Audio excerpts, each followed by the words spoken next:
Welcome to episode 1 of the Hornet Standard.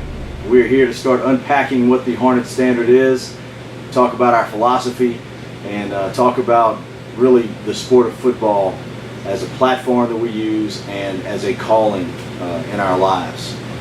Coach, you want to expand on that a little bit? Yeah, absolutely. Me and you were both talking, what should episode 1 be about? And after digging through a lot of different things, we kind of decided on this because, ultimately this is something that we felt called to. And we're not called to the X's and O's of football. We're not called to, loving the game itself. I think both of us were called to this game to use it as just a platform to raise young men and to be able to give back some of the things that we got from some of our coaches. And, so look forward to talking to you about, a lot of things that go along with that.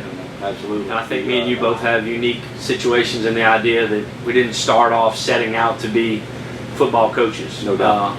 I'd like to hear a little bit of your story and let the people know, how you arrived here after a little bit of adversity when you kind of chose that path behind closed doors, if you will. Right.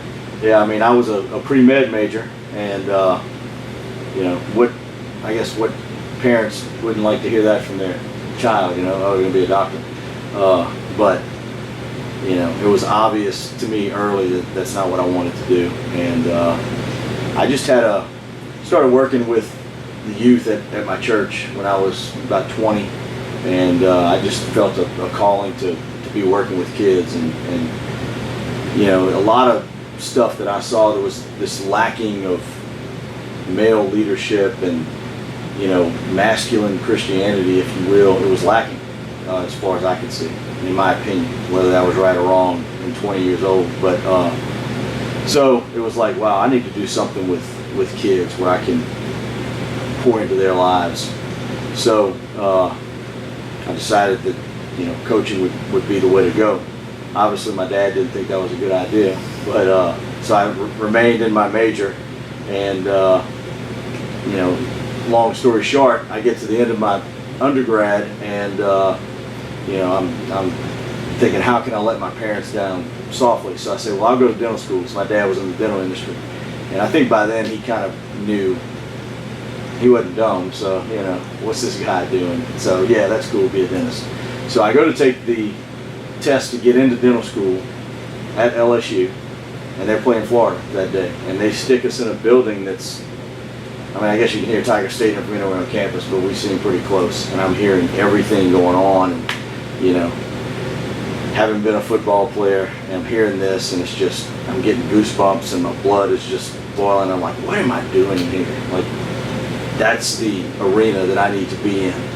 So from there, got my degree, and just told my parents I'm not going to dental school, med school, any of that stuff. How'd your dad take that? Well, at first, way back in the day, he was like, no, you're not. You're doing what I tell you to do.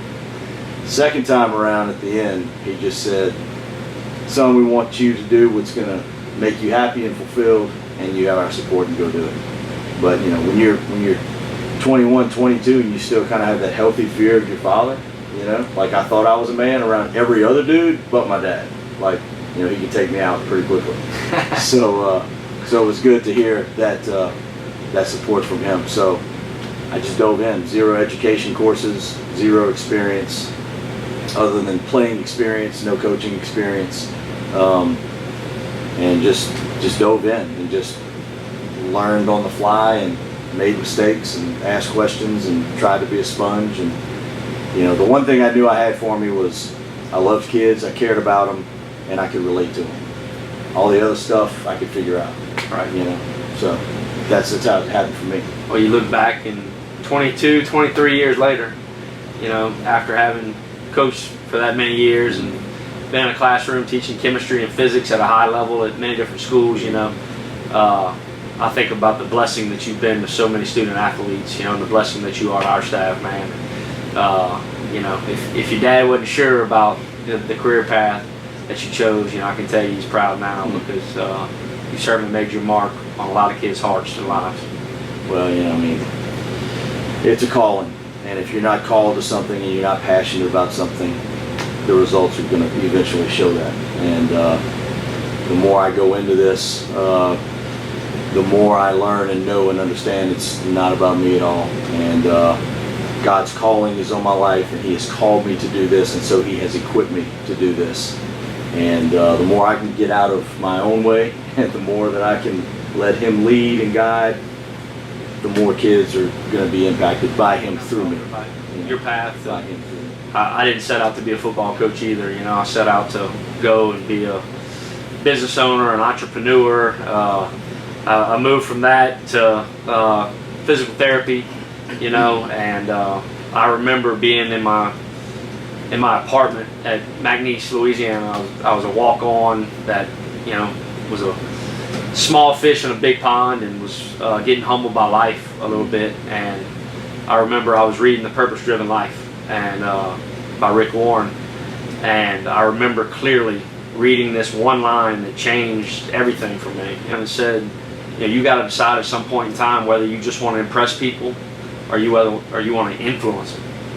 Huge. And right then and there, I felt the Holy Spirit telling me, you need to get rid of all your money-making, big wig ideas about being a hot shot, doing all these big-time careers. And you need to go and influence young men. I've given you a background and a calling that I'm going to set you up for success in the future. Amen. And since that day, man, I've had a passion and a focus to go and do just that. And I've probably disappointed some people not taking the path and going and making some money and all that type of stuff. But I look at the relationships that I've been able to build over a 16-year career now, and just all the memories and the idea that my kids are going to get to grow up around all these great young men that we get to coach every single day. And I wouldn't trade it for the world, man. It's been a great ride, and God's provided for us financially where That's right. We're able to feed our 4 kids, for the most part. So I think it's been a great first episode, man. Absolutely. I mean, Absolutely. This is what we try and be about. Our football program is a platform and something that we feel like we've been called to be able to hopefully give these young men something that they can leave our program with and go out and be successful in the world and be men of character and substance. Absolutely. Thanks, Coach. Thanks. This is a blast. Yes, sir. Take care.